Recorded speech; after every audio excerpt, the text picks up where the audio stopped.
दिनेश लाल जी, आपका पहले India news पर बहुत बहुत स्वागत है। बहुत धन्यवाद, बहुत धन्यवाद। उत्तर प्रदेश में एक ज़िला है आज़मगढ़। आज़मगढ़ एक संसदीय सीट है। आज़मगढ़ अदब के लिए जाना जाता रहा है। काफ़ी आज़मी वहाँ के बहुत बड़े शायर, और एक लंबा सिलसिला है, नाम गिनाऊंगा तो वक्त लग जाएगा। बाद में वो आतंक का पर्याय हो गया। आज़मगढ़ का मतलब ये है कि डर जाइए, सहम जाइए। आज की तारीख में बीजेपी ने अपनी संसदीय सीट को वहाँ जीता है, और दिनेश लाल जी उसी सीट के बीजेपी के सांसद जो आज की तारीख में आपके सामने बैठे हुए हैं। भोजपुरी के बड़े स्टार, 20 करोड़ की आबादी, लेकिन आप जहाँ खड़ा हो जाते हैं हज़ारों हज़ार की भीड़ सामने लग जाती है। तो एक बड़ा सफ़र रहा है वहाँ से यहाँ तक आने का। मैं आपकी जाती ज़िंदगी में आज घुसना चाहूँगा। कभी दिनेश लाल यादव निरहुआ ने सोचा था कि सांसद बन जाएंगे? नहीं, कैसे सोच पाता। मैं गाज़ीपुर के एक छोटे से गांव टणवा में पढ़ाई लिखाई करने के बाद गाय चराता था। तो ये तो कल्पना के बाहर है ना, मैं सोच कैसे पाता, नहीं सोच सकता था। लेकिन जो बात कही जाती है कि ईश्वर ने सब कुछ तय कर रखा है, इसमें कोई दो राय नहीं है। उसी दौरान ईश्वर ने मुझसे एक गाना गवा दिया, केहू जो किया नहीं करके दिखाएंगे। गाना था कि श्रीमान आप लोग का वोट यदि पाएंगे, केहू जो किया नहीं करके दिखाएंगे। अच्छा, ये गाय चराते समय ही आपने गाया? उस समय ये गाना मेरा आ गया। अब मैं खुद भी हैरान था कि ये ईश्वर मुझसे क्या बुलवा रहे हैं कि केहू जो किया नहीं करके दिखाएंगे, कैसे दिखाएंगे। पर बाद में मुझे ये पता चला कि ईश्वर ने वो तय कर रखा था। वो गाना बहुत हिट हुआ, बहुत फेमस हुआ, मुझे फिल्मों में काम मिला। मैं फिल्म करने के बाद, जो आपने बताया कि आजमगढ़ जो आतंक का पर्याय बन गया था, तो पूजनी महाराज जी, एक बार मुंबई में कार्यक्रम था, तो पूजनी महाराज जी ने कहा कि आप फिल्मों में अच्छा काम करते हो। योगी जी ने? हाँ। और लोगों का अच्छा मनोरंजन करते हो, लेकिन एक आजमगढ़ है जो आतंक का पर्याय बन गया है, तो हम चाहते हैं कि आप वहाँ चल के जनता की सेवा करें और आजमगढ़ को संगीतमय बना दिया जाए। तो ये भी मैं नहीं सोच सकता था कि ये कैसे होगा। यानी आपको सांसद बनने का प्रस्ताव योगी ने खुद दिया था? जी, क्योंकि पूजनीय महाराज जी के कार्यक्रम में मेरा जाना हुआ था और उनके हाथों मुझे सम्मान मिलना था। तो सम्मान भी मिला और साथ में ये भी उन्होंने कह दिया कि आपको आजमगढ़ लड़ना है। एक सवाल दिनेश जी है, एक आदमी जो गाय चरा रहा है, एक साधारण परिवार का है, अति साधारण परिवार का है, वो भोजपुरी का सुपरस्टार बन जाता है, और स्टारडम का वज़न इतना ज़्यादा है कि योगी जी ने जाकर कहा कि आप चल के सांसद बन जाइए। ये भोजपुरी में आने और स्टार बनने का संयोग कैसे बना? ये संयोग ऐसे बना कि जब मैं वो जो गाना मैंने बताया, जब मैंने वो गाया था, तो उस समय जो समाज में परिवर्तन मैं देख रहा था, उसके ऊपर मैं गाने बनाता जा रहा था और गाता जा रहा था। जैसे उस समय एक गाना था कि, गा के बताइएगा।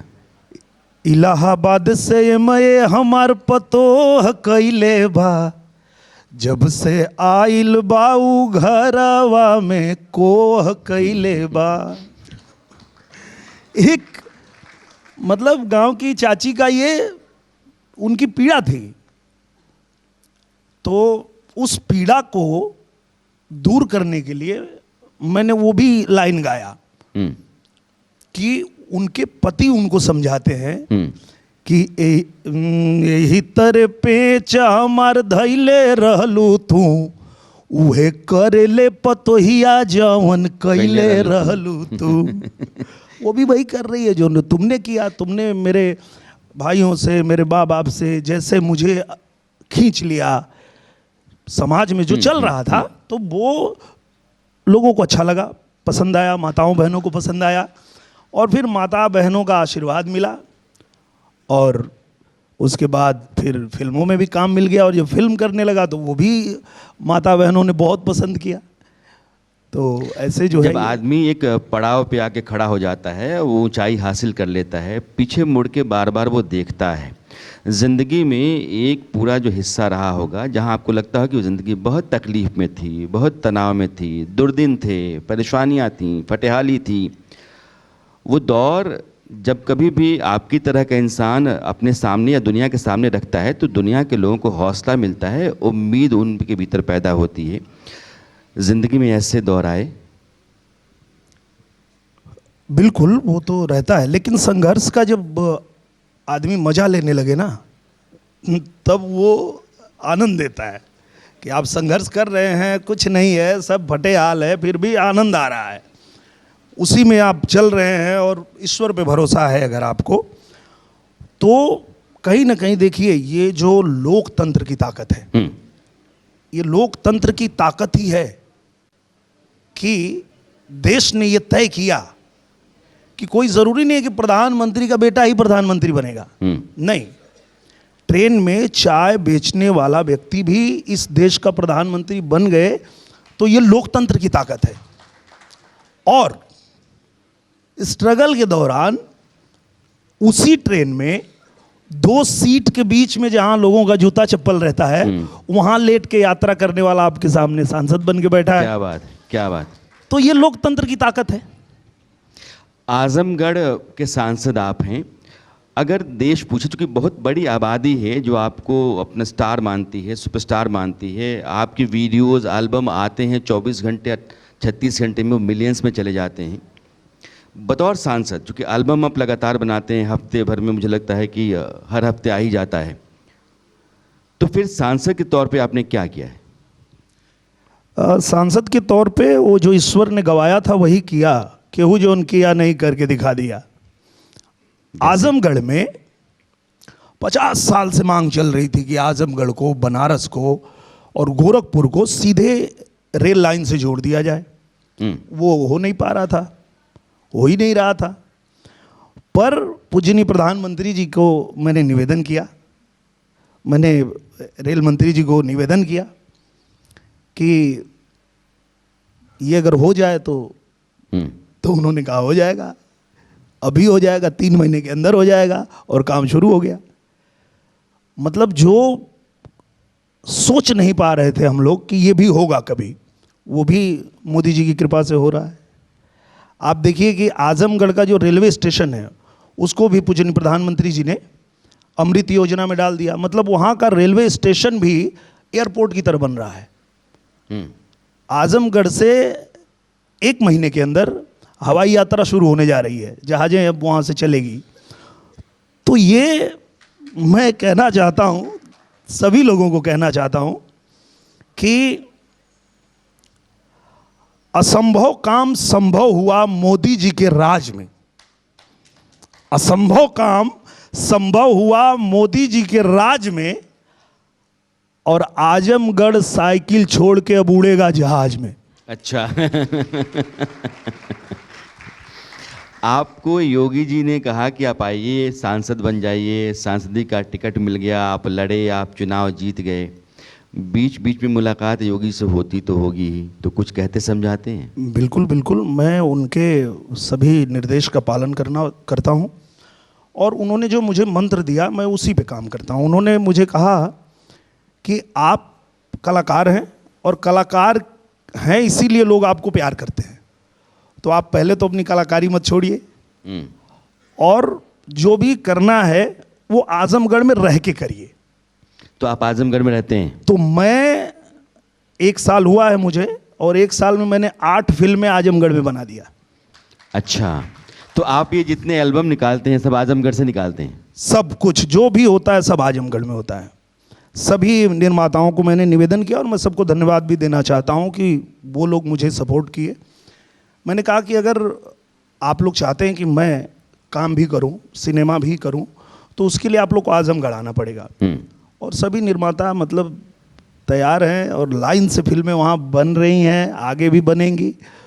और कोई ऐसा विधानसभा नहीं है जहाँ पे मैं फिल्म न किया हूँ। तो आजमगढ़ की जनता भी इसीलिए खुश है कि आजमगढ़ की सड़क भी बन रही है और वहीं बगल में सिनेमा भी बन रहा है। तो वो जो सड़क 40-40 साल से नहीं बनी थी, आजमगढ़ की जनता देखती है कि ये सड़क बन रही है और जो सांसद बनवा रहा है वो उसकी शूटिंग भी चल रही है, वो आके सेल्फी भी ले लेते हैं। अच्छा, तो सांसद जी भी इलाके में, सांसद जी का सिनेमा भी इलाके में, तो फ़ायदा जनता को भी है और सांसदों को भी है। चलने से पहले मैं चाहता हूं कि आप कुछ ऐसा सुनाएं जिससे 2024 में आजमगढ़ में आपके फिर से बने रहने की उम्मीद भी बने और आजमगढ़ के साथ साथ हमारे जो भोजपुरिया भाई लोग हैं इनको भी थोड़ा अच्छा लगे कि दिनेश जी जब विदा हो रहे थे तो उन्होंने कुछ शानदार सुनाया। अभी मैंने आजमगढ़ में एक गीत बनाया। अभी जो चुनाव के नतीजे आए तो विपक्ष बहुत चिल्ला रहा था और पता नहीं वो ईश्वर ने जो मुझे कला दी है, मैं कुछ भी सुनता हूँ देखता हूँ तो मैं उस पर गीत बना देता हूँ। तो मैं जब देख रहा था विपक्ष का रोना तो मैंने गीत वहीं आजमगढ़ में बना दिया। विपक्ष भी हम का रोना रोते रह जाएंगे, बचे खुचे जो किले हैं उनके सब ढह जाएंगे। 400 सीट जीत कर 24 में फिर मोदी ही आएंगे। बहुत बहुत धन्यवाद दिनेश लाल निरहुआ जी, बहुत बहुत आप धन्यवाद, आए बहुत और बहुत आपने मेरे धन्यवाद। दर्शकों को मुझे लगता है कि बहुत भरपूर मनोरंजन दिया और अपने जवाब जो है ना बहुत सधे तरीके से आपने रखे। बहुत बहुत शुक्रिया, बहुत बहुत धन्यवाद। बहुत धन्यवाद, बहुत धन्यवाद, बहुत बहुत शुक्रिया, बहुत धन्यवाद सभी का। और जोरदार तालियों से इनका अभिनंदन करें। दिनेश लाल यादव निरहुआ हमारे बीच आए। For more such videos, subscribe to the NewsX YouTube channel, hit the bell icon.